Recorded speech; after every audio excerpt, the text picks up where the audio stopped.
Hey everybody, happy weekend, happy Saturday. Welcome back to another episode of Literally What. I'm so glad you're here. This is a very special, sentimental episode, I guess you could say. This is going to be the last episode that is filmed with this background and in this room and in this state. So my husband and I are actually moving back up to Georgia next week for his job, and it's been a whirlwind past couple of months getting everything ready, and we're excited for a new journey. Obviously I'm gonna miss being down here, but one day I think we'll make our way back down here to Florida. But a lot of stuff, crazy stuff happening, but just like exciting times, and no one I would rather be going through everything with than my husband, who's been so amazing. But yeah, I just wanted to sit down, have one final episode. Obviously, like if you just listen to this, you wouldn't have even known if I didn't say anything. But if you watch on YouTube, or if you watch any of the podcast clips that are on Instagram or TikTok or anything like that, you probably are going to notice it's a totally different background. I have a lot of fun ideas for a whole new setup. This desk won't be here anymore. The chair, the ugly polka dot chair, will be no more. The background totally different. Maybe I'll keep the popcorn machine in. We'll see. But we have a lot of fun things in store. So next weekend will be an off week for the podcast, and then the weekend after that might be video or might just be audio while we're settling, getting everything ready and back into routine. But yeah, this is the last time this will be filmed in the state of Florida, the great, amazing state. It's been so much fun. We've been here like a year and a half and loved every minute of it. Now I'm going to go back up to the state where we met, got married. So it'll be fun to be back up and see like friends and family, but definitely going to be a big change. A little stressed, a little nervous, but it'll be good. I just always say like life is going to like pass by and like keep going. So just kind of like enjoy it. You know what I mean? That's the one time I'll get sentimental. And then we'll hop in because we literally have, guys, so much to talk about this episode. And I've been so excited. I've been putting together a ton of show notes because I want to make sure I don't miss any single thing, because so much has happened since last week. We had the Severance finale. We had the Bachelor finale. We have a lot of just like music artist updates. We have a couple just like random stories and just a lot to cover and talk about. But I wanted to do a little, just in case you come back next week and I'm not here, if you come back in a few weeks and you're like, what happened to the background and what happened to like everything? There's going to be a lot of changes, but I'm super excited for it. And hopefully it'll just make the podcast better, which I think it will. So if you've been here for a while, you will have experienced my Florida era and my Georgia like pre-wedding, and then you'll experience my Georgia being married era, and then who knows where life will take us. But yeah, I think that's everything. So without any further ado, let's go ahead and jump into some hot gossip, hot take, stories, and advice that will have you saying literally what?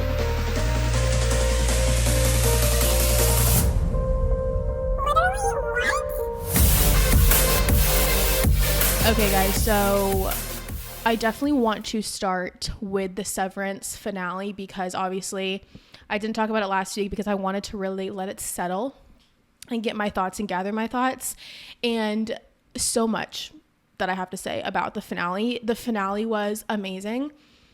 I did, however, love the season 1 finale a little bit better, and I'll get to my reasonings why.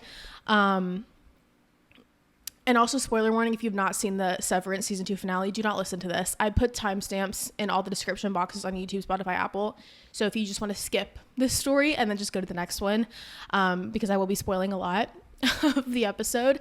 But let's first dig into what Cold Harbor was. So obviously the file that Mark was working on was Cold Harbor, and then we knew that it related to Gemma, and that was like the last room she had to go in.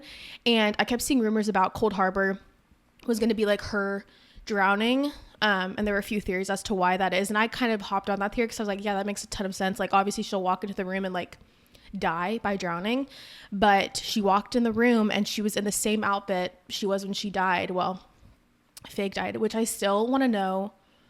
Like my big question is, why did they pick Mark and Gemma? And more specifically, I think they definitely picked because of Mark, right? Because he's the one that is doing the coding, and he's like, I just feel like, I don't know why they picked both of them, but they obviously did for some reason. Hopefully we figure that out eventually, maybe in season 3.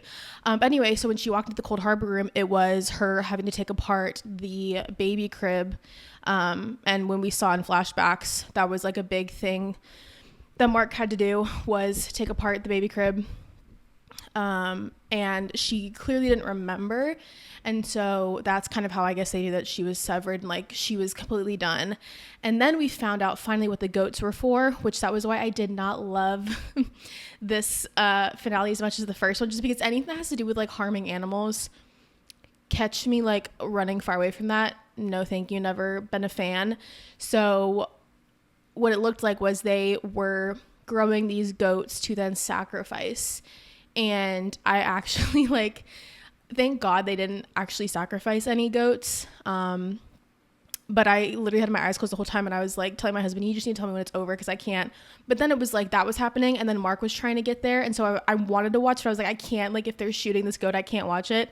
So luckily they did not. And Gwendolyn Christie, her character, oh my gosh, what a badass. She literally is one of my favorite characters now, just because you can tell like how much she loves those goats.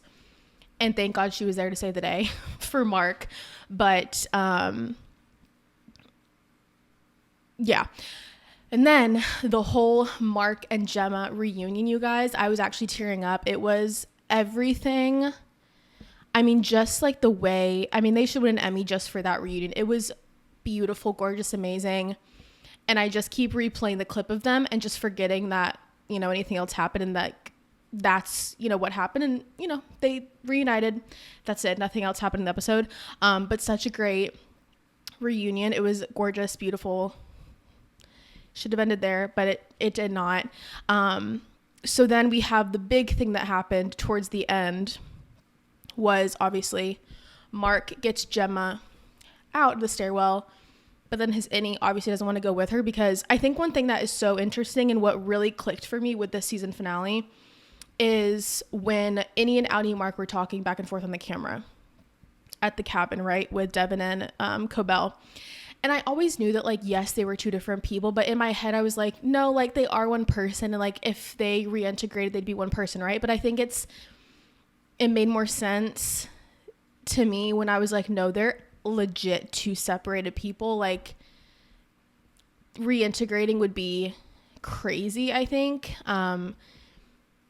Obviously Outie Mark I think would have way more memories and would take over, but Innie Mark's not going to go leave Helly, who he's, you know, that's all he knows, for this woman who he doesn't know. It just made a lot more sense that Severance is crazy, because they literally are two different human beings. Like, that's actually crazy. And then, you know, he runs off with Helly back into the literal building. Like, I don't know what, like, I wasn't as upset. Obviously, like, Gemma's acting was insane, but I wasn't super upset because, first of all, Mark and Helly, where are they going to run to? Like, literally nowhere. They're just running back to their freaking office where everyone's, like, freaking out up in arms. And then I'm assuming Gemma's just going to go back to, like, Devin and Cobell, and maybe they'll, like, it'll be a whole switch, and then, you know, Gemma's going to have to try and get Mark out of there. Maybe they'll start testing on Mark. But I really do think that Gemma knew that it was any Mark, and that he didn't really remember who it was, and it wasn't like her husband literally ditching her for this redheaded ginger. What can I say? We're crazy. Okay. But I don't think, so I wasn't like too sad about it, because I think Gemma knew what was happening and understood. Maybe fingers crossed. But the ending, I was like, where are they going? And then I think going into season 3, it'll be interesting, because now the innies know, you know, they can stand up for themselves. Mark, like, watched a guy get killed. He beat up a guy. I did love, like, the blood on his shirt, like, against the contrast of the white walls everywhere at the bottom. But yeah, and I just think that they're all going to kind of band together and try, I don't know what they're going to try to do, because if they try to get out, like, how are the innies going to get, they're going to have to find a way to try to get out, I guess, because now that they know they don't have to be walked all over by these people, it'll be very interesting. Yeah, it was crazy. The Gemma ending was really, really crazy, and them both running off together made no sense, because what's the plan there? Like, I don't think you guys thought that one through, but such an amazing episode. And then we had them do another pop-up after the finale. They were in London, and it was like all of the main actors, and they had like those blue balloons. So cool. And I just think their marketing is insane, because we had the first one at Grand Central Station with them in a little pop-up box, like cubicle, and now this. It's genius. I think this marketing is so amazing, and just like way better than online marketing. And whoever their marketing person is who is coming up with these ideas, can you please come maybe to like Atlanta or something? Because I'm actually obsessed with them. And it's so funny because like I've been listening to the podcast episodes, obviously, and each week they'll have a different cast member on from the show, and they're all just like so cool and so amazing, and they're also all so hot. So it's like just the TV show, like that every TV show now has to meet a standard of Severance. It's just so good. But yeah, I'm sad now because I don't have anything to look forward to, but I've just been listening to the podcast. I'm definitely gonna do another rewatch. I already rewatched it once, but I want to rewatch it again because it's so good. Like, I will be hell you for Halloween. Already made up my mind. And just such a good finale. And hopefully no more goats get sacrificed, because that was crazy. I think that was like the biggest things that like Dylan. I don't know what's gonna happen with him, because like he wanted to resign, but now he knows, like, you know, Mr. Milkshake, you literally suck. Milkshake. And what's gonna happen with Milkshake, I don't really know. I want to meet the board, obviously, because we still don't really know who the board is. Maybe the board's literally no one. I don't know. But so good. Loved it. Amazing. Such a good show. Can't get enough. Cannot get enough of it. Ben Stiller, The Mind, is amazing. Like, everyone is amazing. So next is a little story about another show that I've been watching, White Lotus. And we recently found out that White Lotus was actually supposed to be a limited time series. So the actress who plays Belinda, she was on a podcast and basically said season 1 was just supposed to be like a mini series, limited series, one and done. That was it. And now it's turned into this huge phenomenon.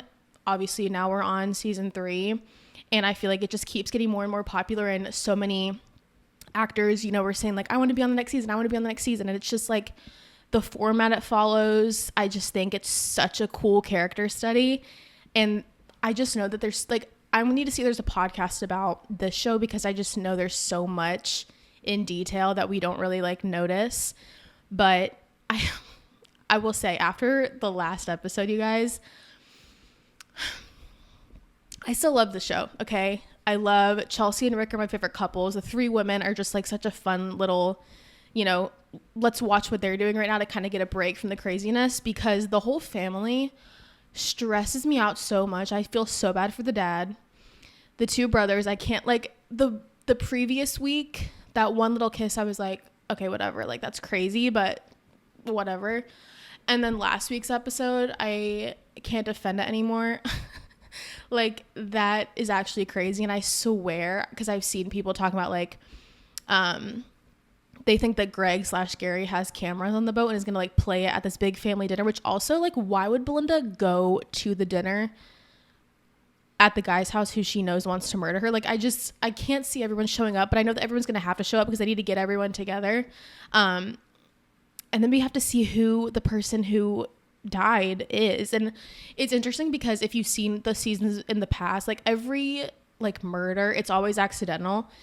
So there's a lot of theories that someone's going to die based on the poisonous fruit at the Ratcliffes. Is that their last name? But they have poisonous fruit. So people think there's going to be like someone who dies from like a smoothie with the poisonous fruit. I've seen people say it's going to be like a monkey. But if you look at the water when it's the dead body floating at the like beginning of the season, it's a person with like dark hair. So like, is that the mom? Tsunami, she's literally my favorite. She is my spirit animal. I love her to death. Her and Chelsea are definitely my favorite. But anyway, great show. Crazy last episode. I'm just gonna forget that ever happened, so hopefully they don't bring it up next week. And I would love to see like a wintertime skiing season. I think that would be super, super cool. I think they film at all 4 seasons, and there's a lot of 4-season locations, which is really nice for us, because that means we're gonna have a lot of White Lotus seasons. Because it really is like, I can't stand people who say they don't like the show, because it's so good. It's so good. You just have to like understand it. You know, just understand it better, you guys. All right, so now we're going to talk about Snow White, the movie. Wow. Craziness. But Snow White, the movie, now has one of the lowest IMDb ratings. And when this first came out, it was at, I think, like a 2 something. It is now at a 1.5. Okay. So that's rated as one of the worst movies right now. And am I shocked by this? Absolutely not. And am I glad by this? Absolutely. One thing about me is when I was like growing up, Disney princesses were my life. I had every single Disney princess dress with the matching shoes that had the plastic little princess face right on there. I had the princess jewelry. I watched Disney princess movies all the time, went to Disney World, was Disney princesses majority of Halloweens. Like, we grew up with these Disney princesses, right? And you know, I think that when Disney and when they're doing these live action movies and they're completely changing what our childhood was and what we knew, I know for me, like, I don't want to go see it. I don't want to give it any attention because it's honestly just like really upsetting and annoying. Now, Aladdin, Beauty and the Beast, those that follow the story they did amazing. They're like still some of my favorite comfort movies to watch. And so I think that when they just go crazy and try to make it more in like what is going on in today's society, it's like, please just stop. Like, I just want the Disney princess I grew up with, you know, like I want to feel something again. So the budget for the film was 200 million. It only made 42 on opening weekend. And I was reading that in order to even like break even, it would need to make 3 times the budget to like make anything. So kind of crazy.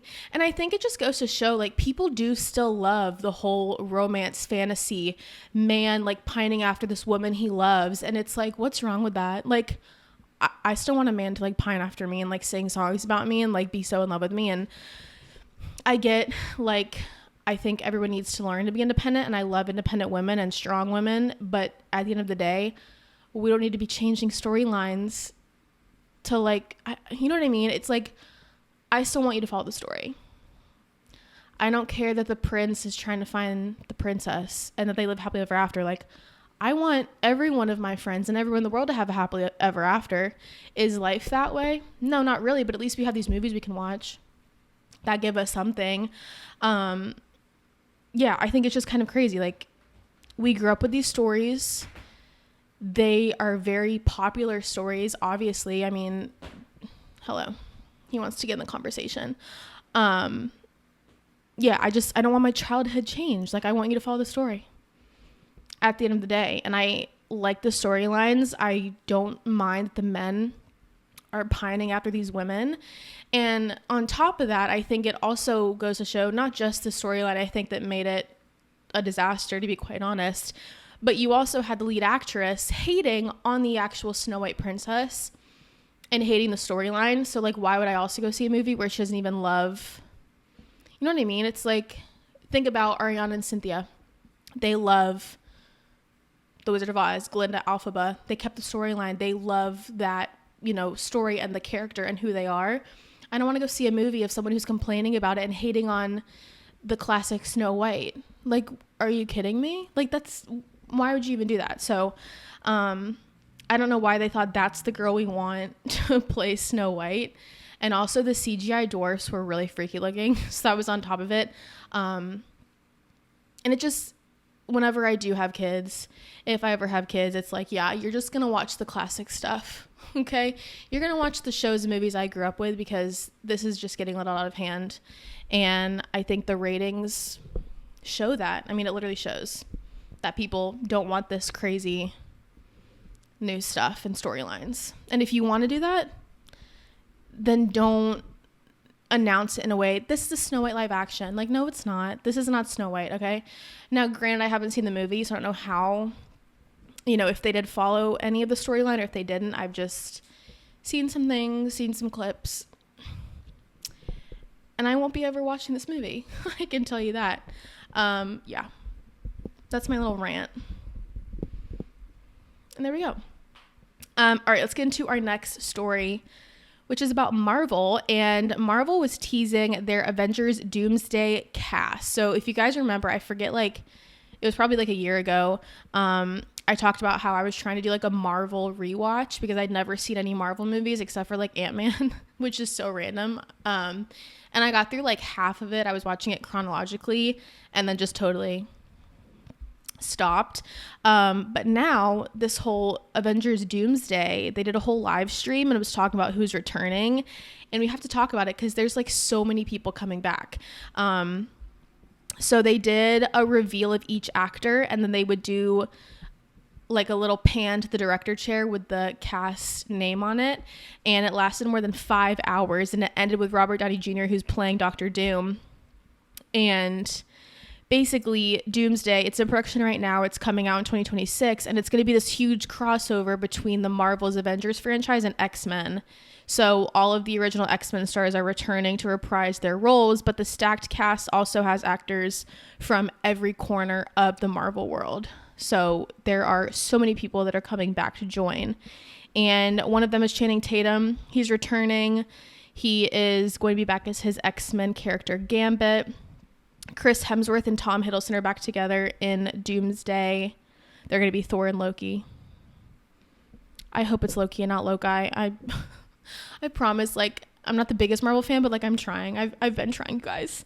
So they'll be coming back. Patrick Stewart, Ian McKellen, Florence Pugh, Sebastian Stan as Bucky, Wyatt Russell. They said it's unclear which of these characters are going to be official members of the Avengers because the team has not yet been reformed by the end of Captain America: Brave New World. But the Doomsday is going to be a new beginning for Marvel. So, you know, there's just going to be, I think, a lot happening now. And then, of course, Robert Downey Jr. They did give a full cast list. There's so many people on the cast list, you guys. Alan Cumming, Pedro Pascal, Tom Hiddleston.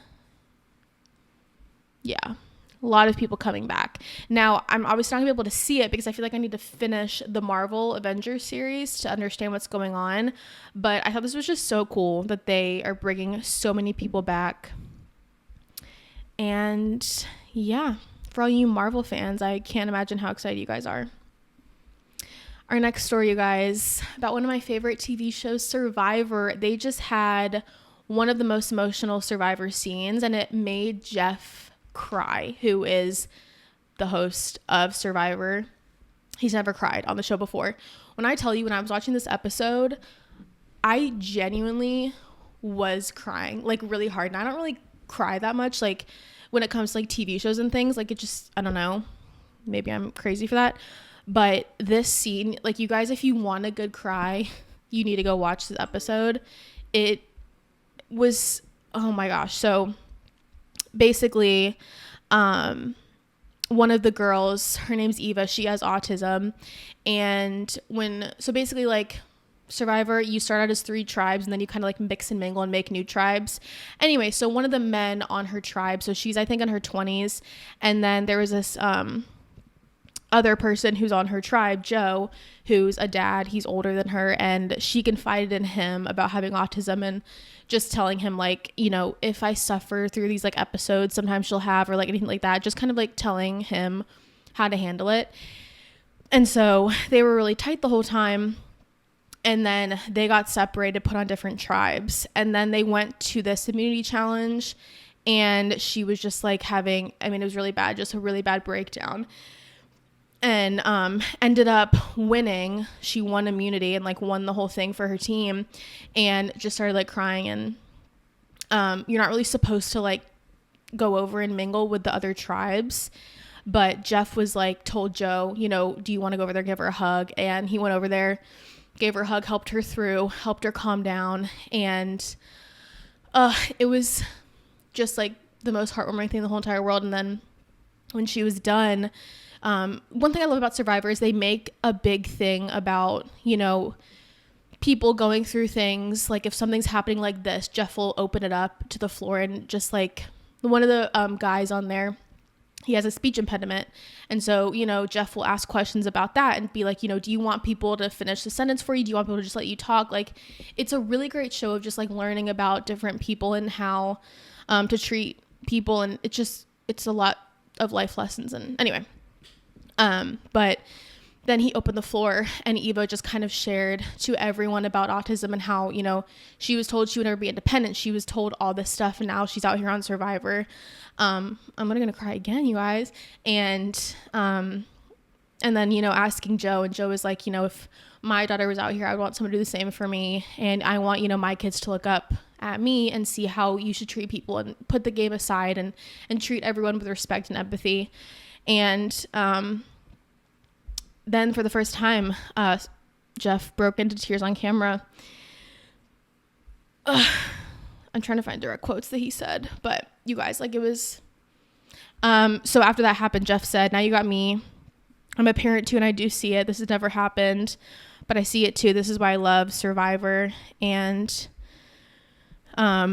he said, in terms of calling the action of what was happening, I didn't change anything. I saw Eva was struggling, and, I was aware that this was the kind of pressure that could trigger Eva, so I was paying attention to that. And then, you know, as a rule, tribes are supposed to be separate during challenges, but he made the decision to tell Joe that he'd go over to give Eva a hug. And he was like, it wasn't a decision, like that was just like my instinct. And he made sure, you know, I wasn't compromising the integrity of the game, but moments like this transcend anything else that's happening in the game. It's not about logic or rules. It's about being human. You don't analyze those feelings. You just feel them. You act before you know what you're going to say. She was struggling. Everything else fell away in that moment. I knew that Joe was the one person she could find in about her autism. And all that mattered was just compassion, letting her know that she wasn't alone. So yeah, it was a lot, and just a very powerful, emotional moment. And he just said that when she said the words mom and dad, it just triggered the parent in him. So just so emotional, but so sweet, such an amazing moment. And it really is just such an amazing show. Like, I highly recommend it, seriously, to all of you guys. Like, they do teach you so many great lessons, and you might even cry watching Survivor like I did, just on a random like Wednesday. So anyway, that's that. Okay, let's move on. Now we're going to get into some singer news. We have a lot of like albums and tours and all that fun stuff. So the first one is my girl Miley Cyrus. She has announced her visual album Something Beautiful coming out on May 30th. So she first dropped news of a new album, and then she dropped a whole new announcement that it's going to also have a component of a visual component to it.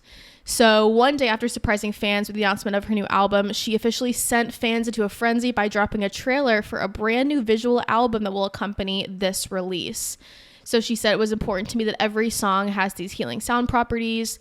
The songs, whether they're about destruction, heartbreak, or death, they're presented in a way that is beautiful, because the nastiest times of our life do have a point of beauty. Yeah, it looks so cool. I'm so excited to see just like the more artistic side of Miley, and May 30th cannot come here soon enough. I think it's going to be so amazing, and I'm going to do like a sit down, really listen through everything, look at the lyrics, because she's my girl. And I just am so excited for her to come out with this album, and I know it's going to be so good.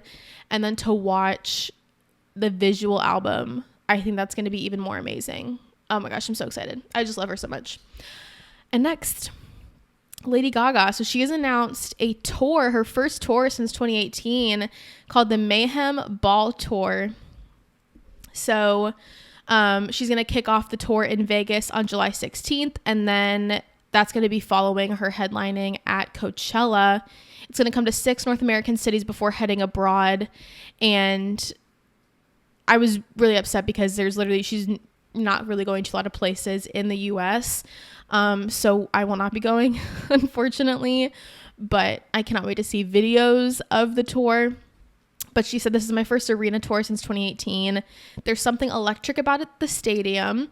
I love every moment. But with this ball, I wanted to create a different kind of experience, something more intimate and closer, more connected, that lends itself to the live theatrical art that I love to create. So very exciting. Again, she's only going to 6 North American cities, and then we'll take it out of the country. So she will be in Vegas, Seattle, New York, Miami, Toronto, and Chicago, and then we'll go to Europe, and then we'll conclude in November. So very exciting for her. And then because we didn't have enough from our pop girlies, KESHA, she just decided to announce her new album that also has a collab with T-Pain. I feel like I'm back in the early 2000s. So her 6th album is coming out. Wait, oh no, she revealed it. I thought it came out yesterday and I was like, what the heck? So this is going to be a 11-song collection. It's going to come out July 4th. So exciting. And it's going to be an unapologetic, unfiltered declaration of artistic freedom and fearless authenticity.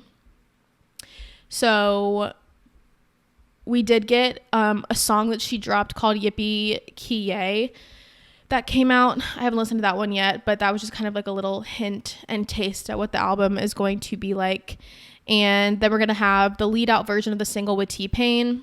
And then a lot of people have been noticing, okay, yeah, so if you go on Spotify and like you look up KESHA's albums, it has like a pink circle over it. And apparently she's releasing this studio album like as herself. And so like I think previous companies or like the recording studio, she's like trying to stay away from that. And people think she's going to do a whole like re-recording kind of like Taylor Swift did with her old albums as well. But the album's called Period also, by the way, like just a period. And it represents a new chapter in her career that kicked off last July. So yeah, she dropped her first 2 singles under her own label, KESHA Records. So this is her new independent label. So now her past albums she did with the other recording label who she dropped, she put like a pink thing over it. So I'm just like my pop self. I mean, early 2000s pop is like the only thing I like to listen to. So I am incredibly excited for all of this. These will be ruling my summer playlist for sure. And I'm just so excited. Alright, so our next story is about Kim Kardashian. I feel like we haven't really had a ton of Kardashian news. And I haven't been keeping up with their TV show. I need to do that. But Kim Kardashian, she's going to be testifying at the Paris trial for the $10 million robbery case. I don't know if you guys remember, this was again 10 years ago when she was robbed at gunpoint in her Paris hotel during Fashion Week because she was like basically posting in real time like where she was, what she was doing, and then was robbed at gunpoint. And I just can't even imagine like what she had to go through. And luckily it has been 10 years, obviously, so that she kind of has had that time to heal and will be able to hopefully, because I've never had to testify and please, hopefully I never have to testify, but I cannot imagine having to testify and have to relive like such a terrible, scary, insane situation.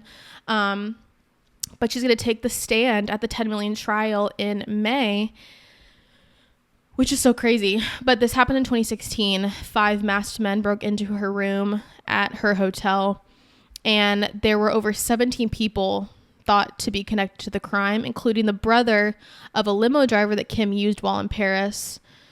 So I just, I mean, it's such a crazy story. Like, it's so, I can't imagine how traumatic that was for her. And I remember, I think she like went into hiding for a while, and now to see that she has to come back out and testify against it is so crazy. But she said, this was back in 2018. She said that for a good year, I almost lost myself. I wasn't motivated to get up and work like I used to. It shook me.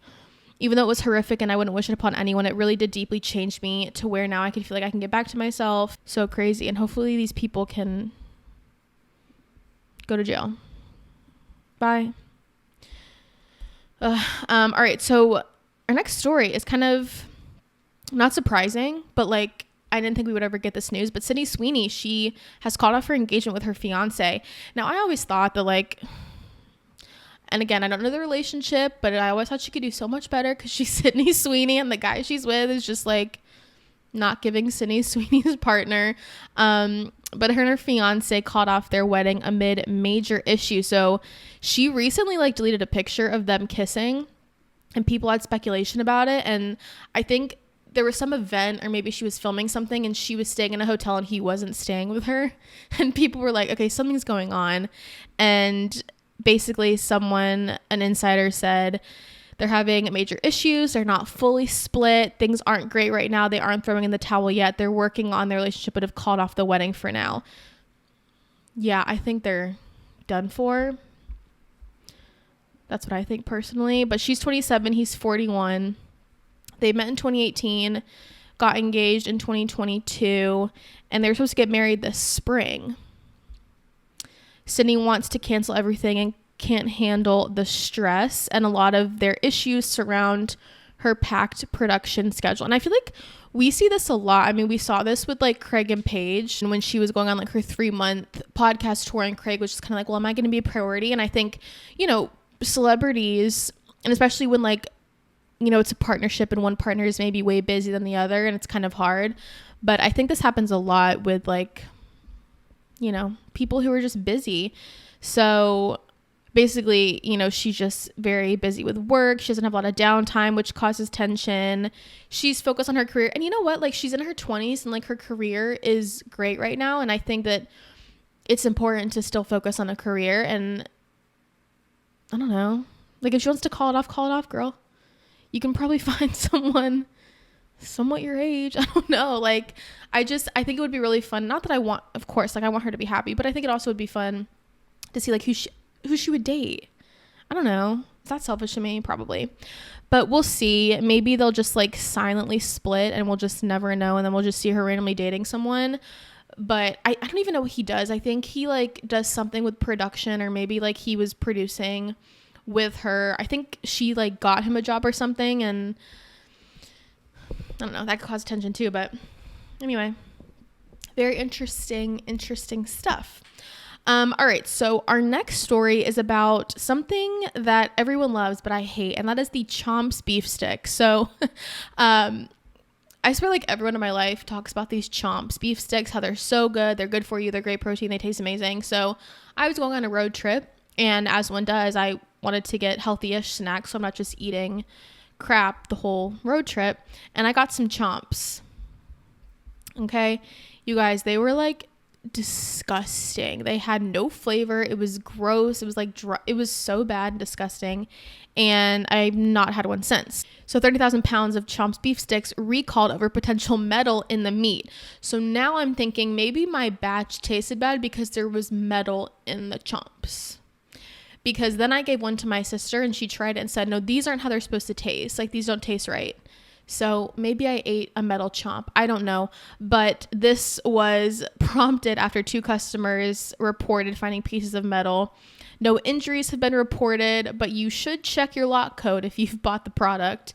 It's always, I don't know why, like so scary for me, but also not scary, because I feel like when something's recalled, I'm like, whatever. Like, I don't know, if I don't have it in my house, I just don't really think about it. And if I mean, I guess if I had it in my house and it was recalled, I guess I would check just to see, but I don't know. Not many things are recalled that I like actively buy all the time. It's always something so random, like Girl Scout cookies, which also, oh my gosh. So one of our little neighbors, she sells Girl Scout cookies, and we filled out like our thing because we wanted to buy Samoas or samosa. Is it samosas? Yeah.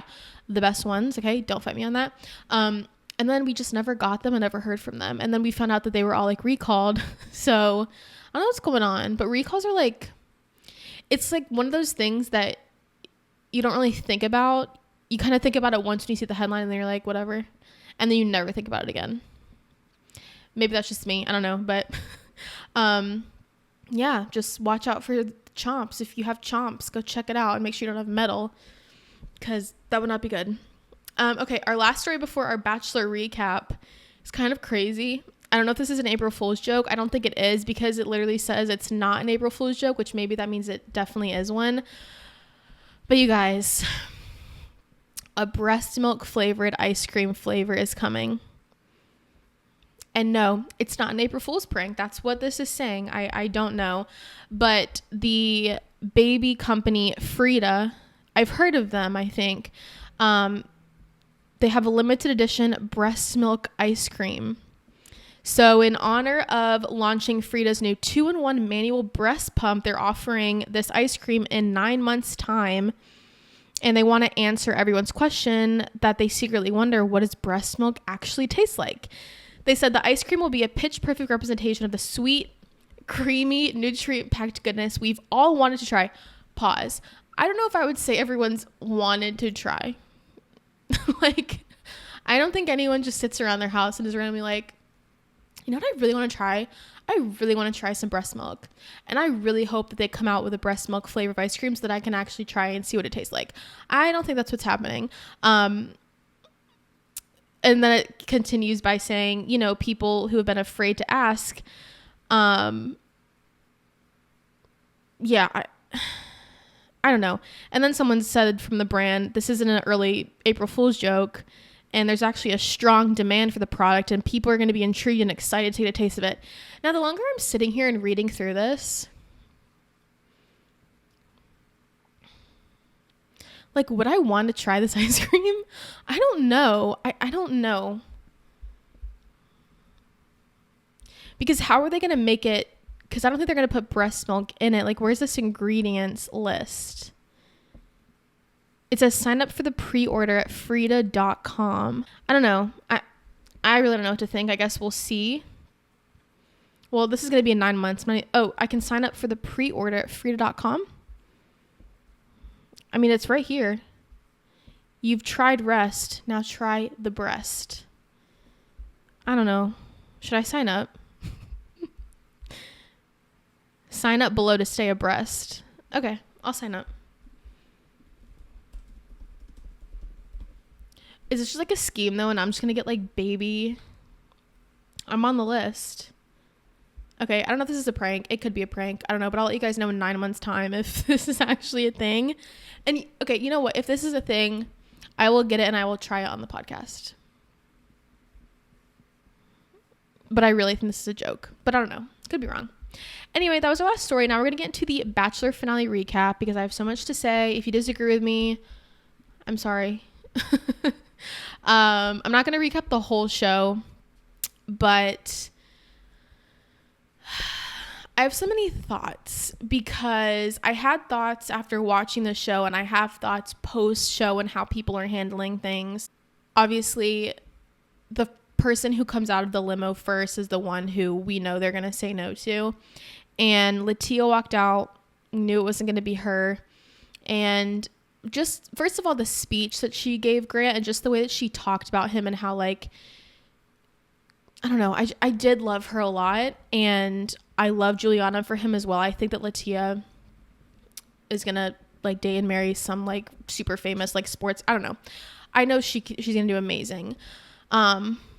But she was genuinely shocked when he said no. And she was like, what changed? Like, she had a whole total, like, reset. And everyone online now was talking about, like, she's so fake. Like, she was so blah, blah, blah. And I'm like, okay, first of all, shut up. Like, I literally want to smack everyone who's saying that, because if I had a man tell me all these things, like, we're on a one-on-one date and he FaceTimes my mom and tells me that, like, she's the one, you know, tells me all these things, gives me a journal, okay, to write down everything, and then at the engagement we can, like, read it together. I'm sure he promised a lot at Fantasy Suites, like she mentioned. And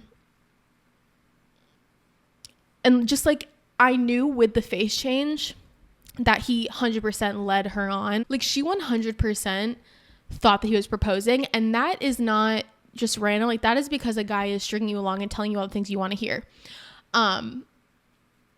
So yes, her face changed. Her voice got a little bit different. Okay, I would have been, literally, my reaction would have been so much worse. So, like, I don't even want to hear it. Like, that does not mean she's fake. That means she's pissed. She thought she was getting engaged, and now she's not. And this guy lied to her and gaslit her the whole entire process. And I think we've seen that throughout the whole season with Grant, that Grant just sucks. Like, it's no Joey. He definitely was telling girls things and what they wanted to hear. Yeah, like, the face change was because she was so mad that he let her on. Like, it's not because she was fake. He was the fake one. Okay, so y'all need to just, like, stop.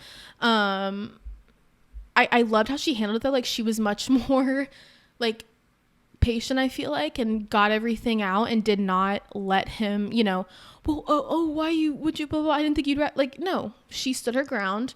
She called him out. And the one thing that also that why I knew she was saying the facts straight is she had everything right. She never changed her story. She had actual facts of what he said, and it never changed. And I think, I don't know, like, y'all need to calm down with her. Like, he led her on. He made her think that he was going to propose to her. So I would have been way worse than her, honestly. And then he proposed to Juliana. And here's my thing. I like Juliana a lot. I always thought she was going to be the one to win. But now, like, my one issue is she's being so just like, maybe she wants to be in the dark about things, but she was doing an interview with Grant and she was like, I knew that if he kissed me on the lips, then he was going to be the one to propose to me. Okay, him and Latia kissed on the lips. Okay, and like he said I love you to her way, like, there's no way she watched the last episode and her just being like, well, I'm looking at Grant's actions. Just like the way that they're handling it now is just like really annoying me, because if Grant picked Juliana and then Latia didn't come out with all these receipts of like all the things he did, like said, you know, I could end the show right here, gave him a journal, all this stuff that he told her, I would have been fine. Like, and I'm sure Latia would have been fine. I think all the hate that they're getting right now is because everyone's just kind of like acting like the stuff he said with Latia like never really happened and like doesn't matter, and now he's with Juliana and he says something like he knew she was the one, but and I'm like, no, because you said day of the engagement that you still didn't know. So just the whole way it ended is really just like rubbed me the wrong way, and I don't like it at all. He's so annoying, and I unfortunately do not see them lasting. And I think that he definitely, another thing he said is that, like, I think a big thing was, yes, she wanted kids in the timeline and stuff, but again, he knew, like, they talked about it, he never brought up any issues with it. And I think what happened, honestly, is he knew Latia loved him and wanted to have kids and settle down, and obviously Juliana wasn't getting there, and I think he was saying all this stuff to Latia so that if Juliana couldn't get there, he was like, oh, well, Latia's an easy person that I can propose to because I know she's going to say yes. And then I think when Juliana got there, he was like, she is unfortunately, like, yeah, she's the more fun, easier-ish option, because now, you know, they're just engaged. They said that they're not having a wedding anytime soon. They're just like chilling. And Latia was ready to settle down and have kids. Latia's a wife. She was ready. And unfortunately, he led that on, I think, because he didn't know if Juliana was going to get there. I think if Juliana was there before, it would have been a lot easier for him. I think he was just holding on to Latia in case Juliana couldn't get there. And unfortunately, here we are. Yeah, so, like, everyone who's hating on Latia, like, please, okay, listen to the facts. Like, he led her on. I would have been way worse. And, like, yeah, the Juliana hate is a lot, but also, like, she's being so oblivious, and it's kind of, like, annoying.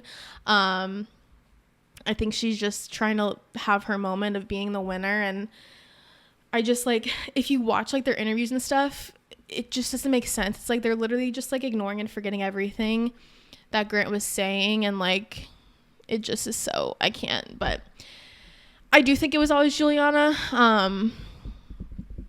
but I just think that he was,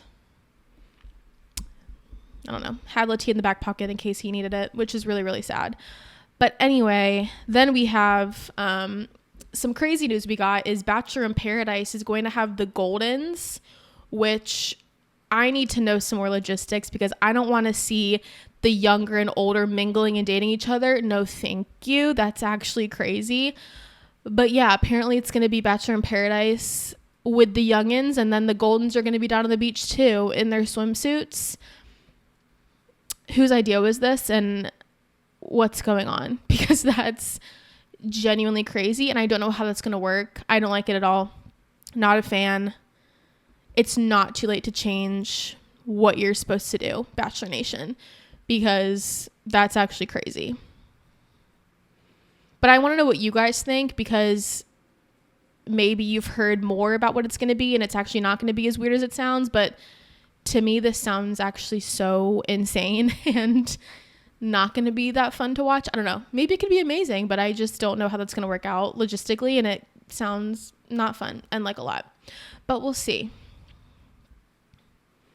We'll see who's going to go there. I hope there's a lot of people there who I enjoy watching, and it's not all just people who make me want to rip my hair out and turn the TV off, because some of them are just so annoying.